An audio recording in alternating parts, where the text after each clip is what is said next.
break these guys down for us, David Sharpe and Julian Davenport? Well, they're both just absolutely massive human beings. I mean, with David Sharpe, it kind of fits in with the old school Raiders. I mean, they've always prioritized size. They lost the right tackle, Menelik Watson, to the division rival Denver Broncos, and Sharpe has the size, the footwork that you're looking for as a possible right tackle. He played left tackle while at Florida. I always question whether he'd be able to handle speed rushers, and so that's why I think that he's a possible plug-and-play candidate on the right side for the Oakland Raiders. Drafting Sharpe would definitely accomplish that goal. Now, he's a natural athlete. He actually was a star basketball player in high school, kind of like Rick Wagner was, so there's a little connection there. Now, Sharpe is also someone who's projected to be a mid-round draft pick.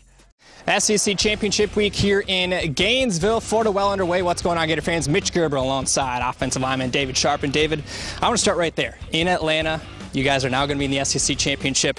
How ready are you for this one? I'm ready, man. Another year to play, in Atlanta for another ring. Playing in the championship. I played last year, so I know what to expect. It's going to be fun, man. A lot of people around the country have counted out the Florida Gators, and that's just a known fact, and everybody continues to do so. Why do you believe that that shouldn't be the case? We get counted out all year, man. We're used to it, so we're ready to just go and compete for a ring. Everybody's fired up about it, so we're not worried about what everybody's saying about us. Being the underdog, so we're ready. What has the message been for you guys throughout practice this week?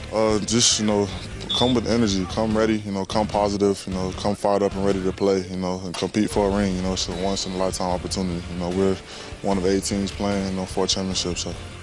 When you look at this Alabama defensive unit, what is it that you guys are going to try to exploit from them that you've seen on tape so far?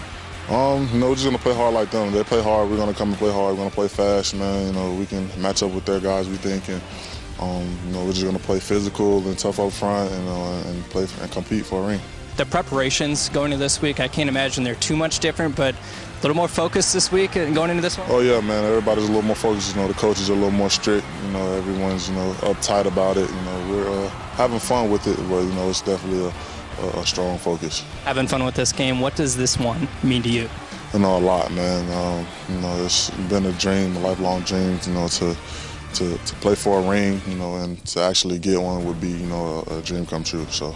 Is there something that you can take away either personally or from last year that you're now going to take into this year? Just not take it for granted, man. Play with everything you got, play like it's your last, give it everything you got so you don't have any regrets, about not playing hard or I should have did this, I should have did that. So. Last thing for you, what is it going to take to get the W against a good, solid Alabama team on Saturday?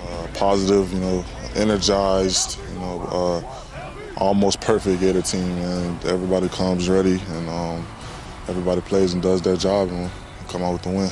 Well, Gator fans, be sure to check out David and the rest of the Florida Gators this Saturday in the SEC Championship at 4 p.m. Eastern. For Gator Vision, I'm Mitch Gerber.